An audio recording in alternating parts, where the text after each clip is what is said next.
Boa noite, meu nome é Lidiana, sou do curso de Licenciatura da Computação do Polo Grosso. Vou aqui falar sobre um pouco sobre Freud, Henri Vallon e Carl Rogers. Dizer quem foi Freud, suas principais características e seu método de análise, quais são os principais conceitos desenvolvidos pela psicanálise de Freud, e explicar o desenvolvimento psicossexual de Freud com as principais características e, por fim, quais são as contribuições da psicanálise para ele na educação. E Henri Vallon, quais são os principais também conceitos desenvolvidos pela psicogenética para podermos compreender como ocorreu o desenvolvimento humano e as etapas de desenvolvimento, segundo Vallon, com suas principais características, e as contribuições das psicogenéticas para a educação.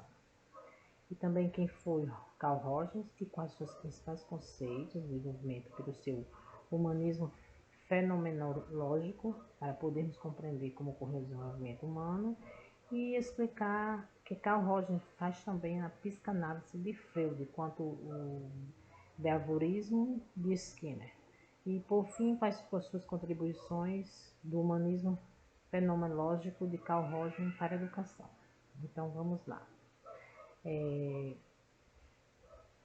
Freud. Quem foi Freud? Freud, austríaco, que pertence à República Tcheca nos dias atuais.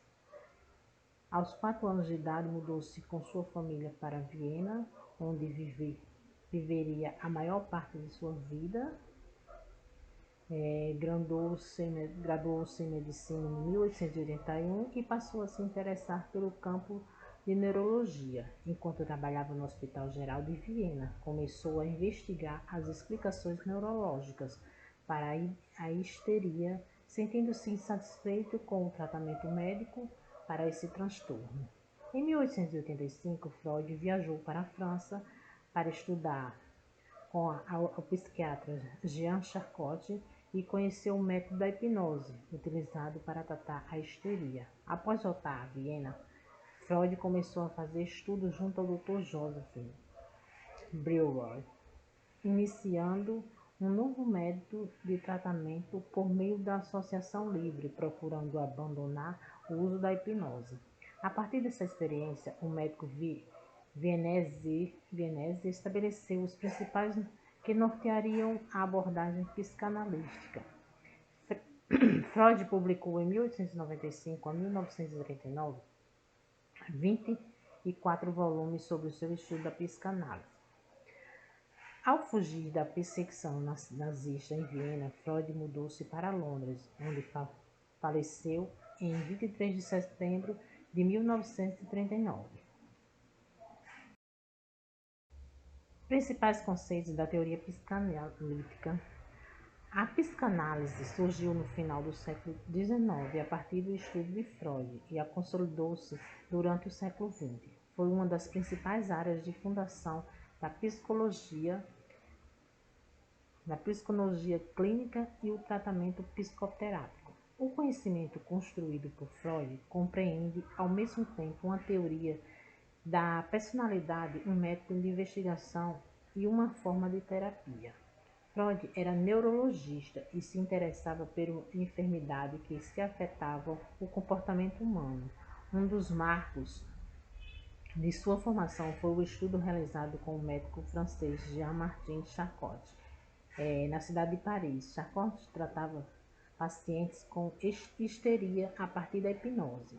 Mais tarde, ao postular a experiência do inconsciente e a importância das pulsões, Freud abandonaria o método da hipnose para se dedicar ao método da associação livre. O método da associação livre, enquanto formada a psicoterapia, consiste em solicitar ao paciente que relate qualquer pensamento naquele instante do tratamento, enquanto o analista procura estabelecer relações que façam sentido na descoberta da origem do sintoma das doenças psíquicas.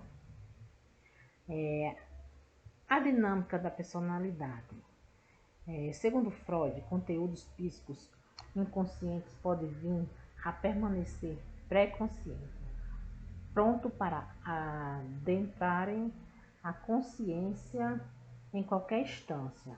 Ele opera pelo princípio do prazer, pois busca satisfação imediata tanto pela ação reflexa quanto pelo processo primário que implica a relação de desejo, que é o ego, o id e o superego, né? O ego consiste na realidade subjetiva capaz de distinguir a mente em relação à realidade exterior, enquanto o id opera pelo princípio do prazer, ou seja, busca pela satisfação imediata. O ego obedece ao princípio da realidade e procura discernir entre a realidade e a fantasia.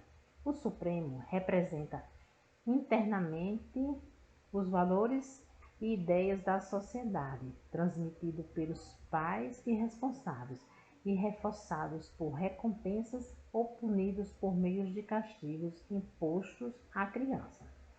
Segundo Freud, a sexualidade se relaciona às formas possíveis de prazer que podem advir das zonas erogêneas do corpo. A partir deste pressuposto, ele enumera as seguintes fases: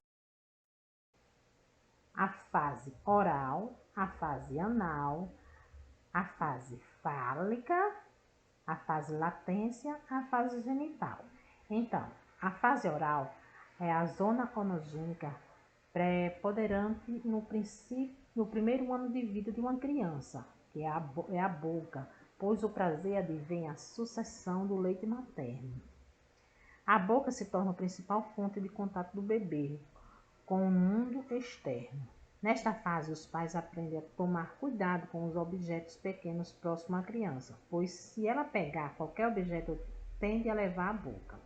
A fase anal, entre 1 ano e meio e 3 anos de vida, a criança desenvolve o controle do esfíncteres, músculos do ano que permitem o controle voluntário da retenção ou expulsão das fezes. O prazer passa a advir desse controle e da própria manipulação dos excrementos, fazendo com que o ânus se torne a zona erogênea desta fase. Já a fase fálica, o período corresponde à fase fálica que ocorre entre 3 a 5 anos de idade. Nesta fase, a zona erogênea corresponde aos órgãos genitais, que é o pênis, e se torna objeto de interesse da criança de ambos os sexos. A fase latência corresponde ao início do processo de escolarização. Ela compreende um período entre 6 a 12 anos de idade, período também conhecido como terceira infância. Nesta etapa, a criança desenvolve habilidade na escola, seja na produção acadêmica ou nos esportes, canalizando a energia sexual nesta atividade produtiva. A fase genital coincide com a adolescência. Neste período, todos aqueles impulsos sexuais adormecidos durante o estágio de latência são reativados de formas intensas com a chegada da puberdade.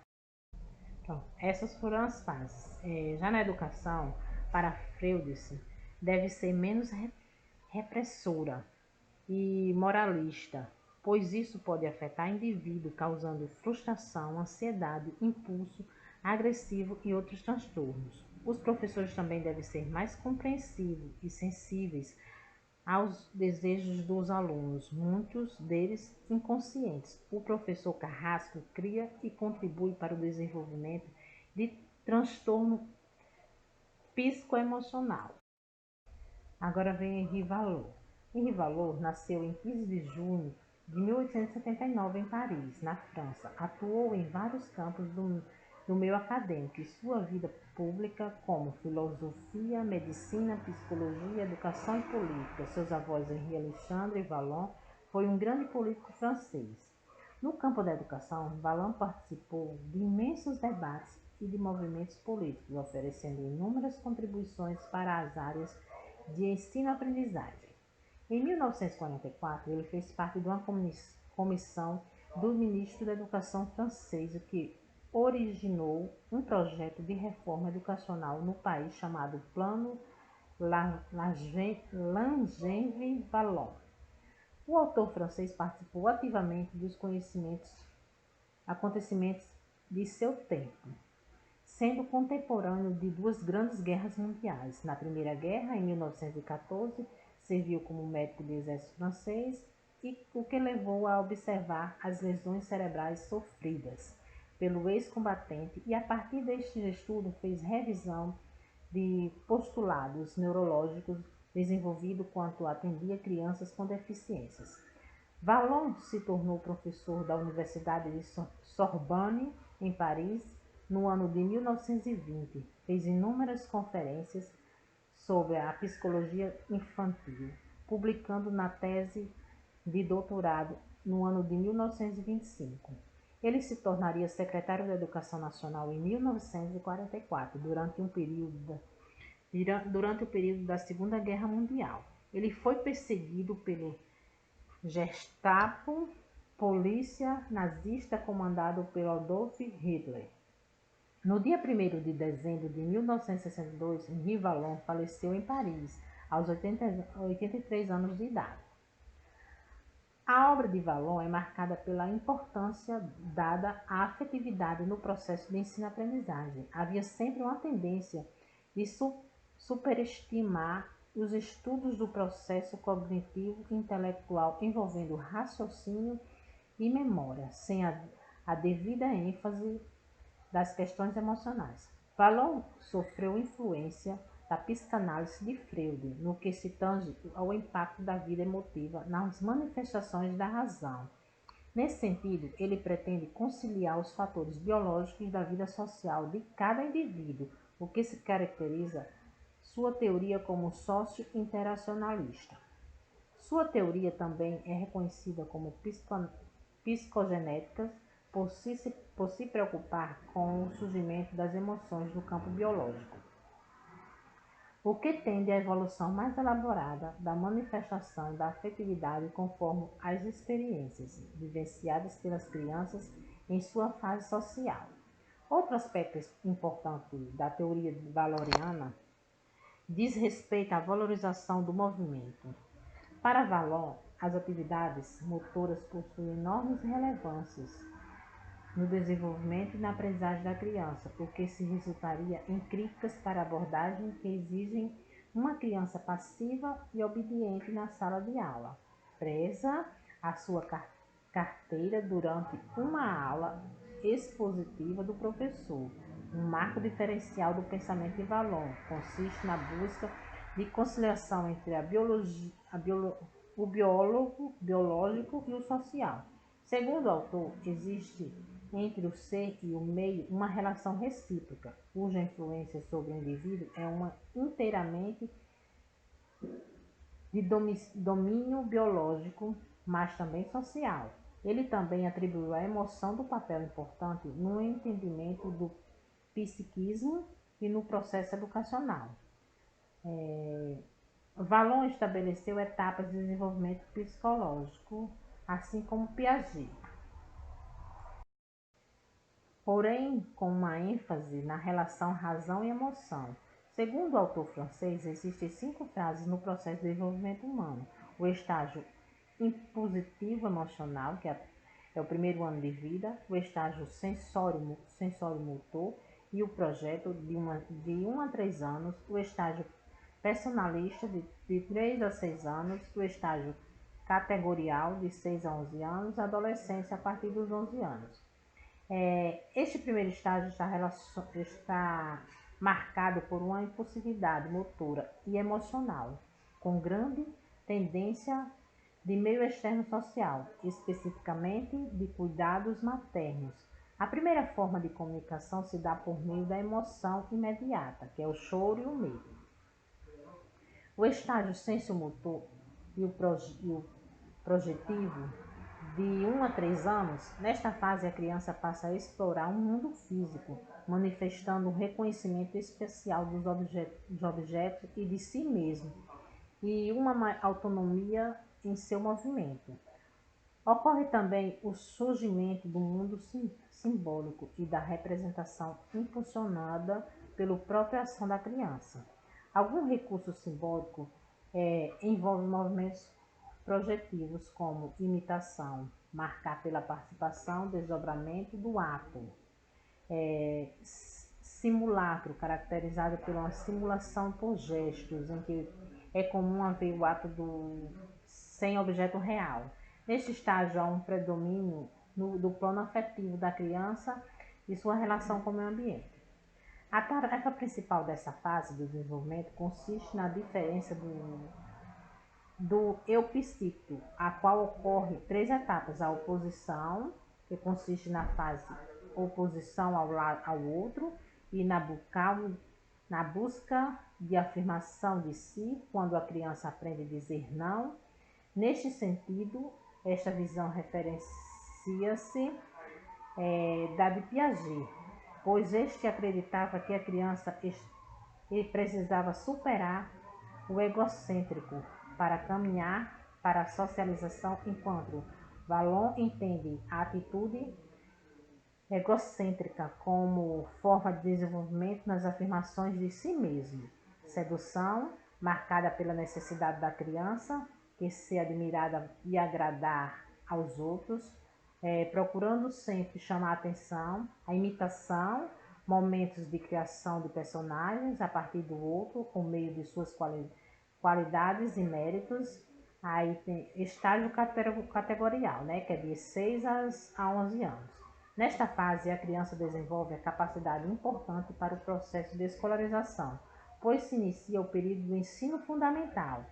Ela passa a ter maior capacidade de atenção, concentração e discriminação de estímulo, o que lhe permite trabalhar com a operação lógica, desenvolvendo sua inteligência. Seu pensamento se torna capaz de diferenciar, comparar e classificar objetos, estabelecendo categorias e demonstrando mais objetividade em relação aos períodos anteriores. A criança passa a ser estimulada a participar de novos grupos, aumentando seu processo de socialização.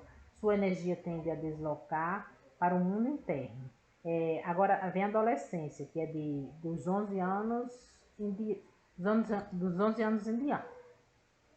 A adolescência tem seu início com a puberdade, por meio de transformação física do corpo, provocando também mudanças profundas no plano afetivo da pessoa, tanto em relação a si mesmo como em relação ao outro.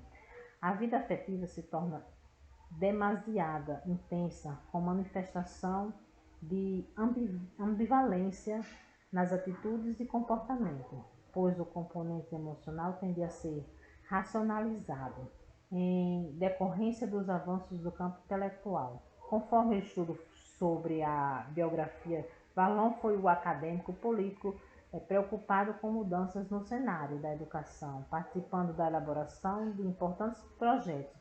Desde sua principal contribuição, ele procurou evidenciar a importância da harmonia entre a emoção e o intelectual. O processo de ensino-aprendizagem não acontece em um ambiente totalmente racional. Os sentimentos do aprendiz são condições necessárias para o funcionamento adequado do intelecto. Portanto, mais que a aquisição e aprendizagem de conteúdo, as formas de lidar com o próprio sentimento e a formação de subjetividade são os aspectos fundamentais a serem contribuídos no contexto educacional. Os projetos das escolas também devem ser levados em conta os estágios desenvolvidos do indivíduo, pois a partir dessa concepção é possível compreender a criança em toda a sua complexidade, considerando as manifestações afetivas, intelectual e motora. Quanto ao aluno, a teoria valoniana destaca o entendimento de que ele é o sujeito ativo no processo do conhecimento. Essa concepção deve ser considerada ao se pensar na estruturação pedagógica. de uma instituição de ensino, rompendo com a visão tradicional que entendia o aluno como ser passivo e apenas receptor das informações transmitidas pelo professor. O contexto em que ocorre o processo de ensino-aprendizagem também precisa ser analisado na proposta de um novo modelo da escola. Condições, infraestrutura, recursos financeiros, políticas públicas para a educação, planejamento adotado pela instituição e o currículo demandam uma apreciação constante para garantir a qualidade de ensino. No que se refere à sala de aula, é importante ressaltar que o ambiente deve se proporcionar a atividades essencialmente dinâmicas, como requisito necessário para o processo de aprendizagem de jovem e crianças. Agora vem Carl Rogers.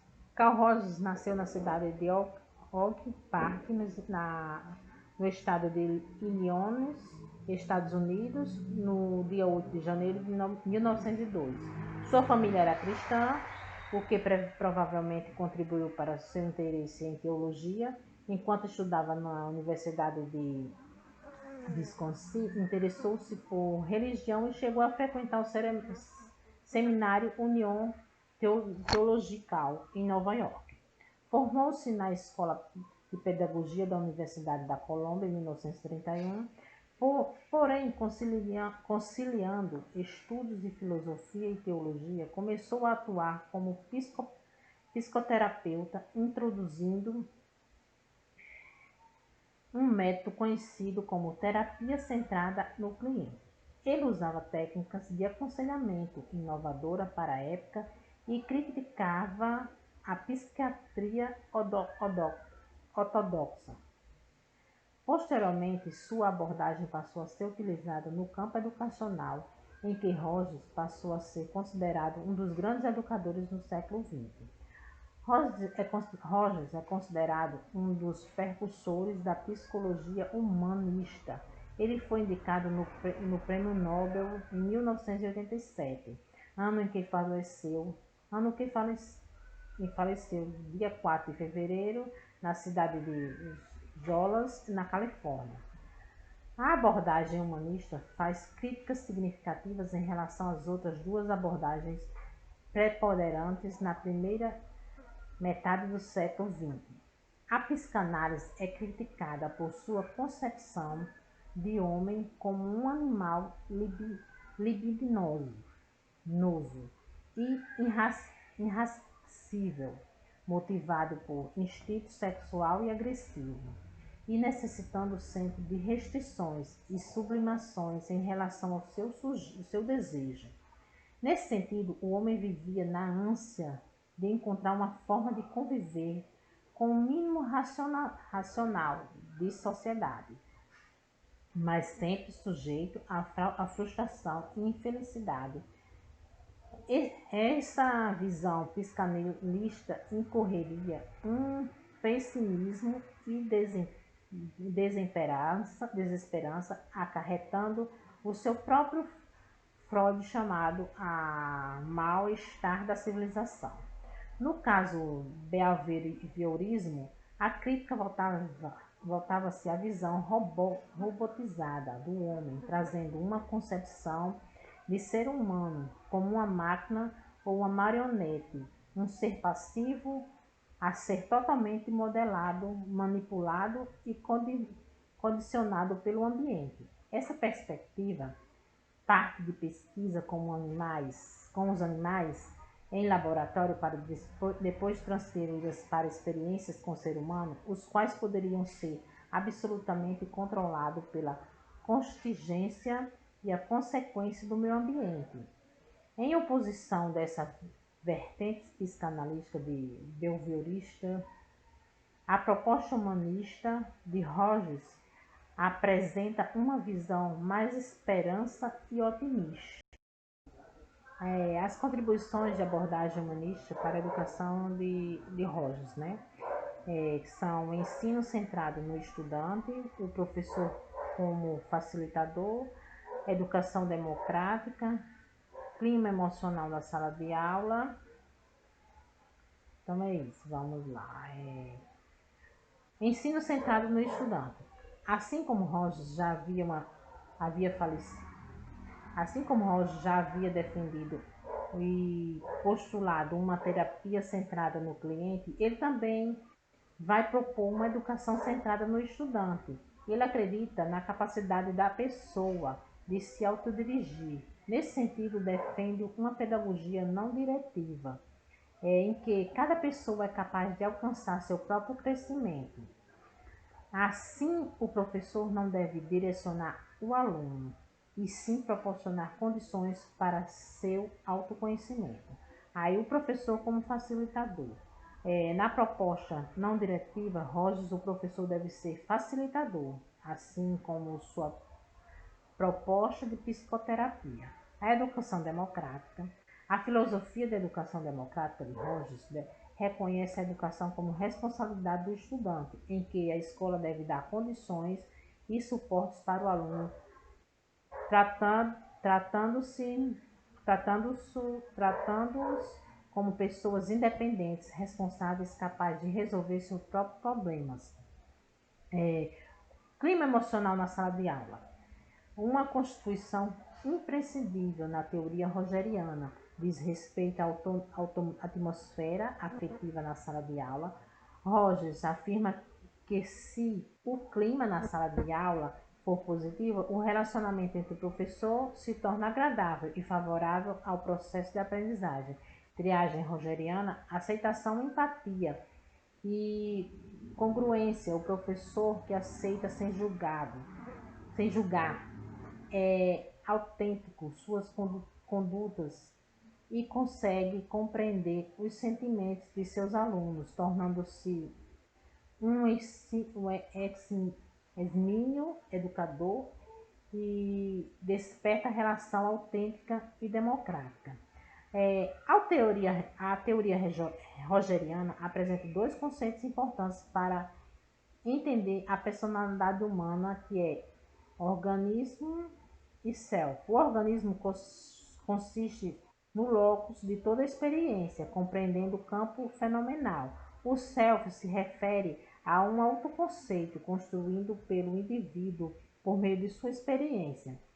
Segundo Rogers, entre o organismo e o self pode-se desenvolver uma relação de congruência e incongruência, quando há uma congruência entre as experiências concretas das pessoas e a construção do self, ou seja, o seu próprio autoconceito, encontra-se em uma pessoa ajustada e madura. Bom, concluo esse vídeo desses grandes filósofos, e ao concluir essas teorias desses grandes pensadores filósofos, me sinto bastante completa no processo de ensino-aprendizagem. Obrigada.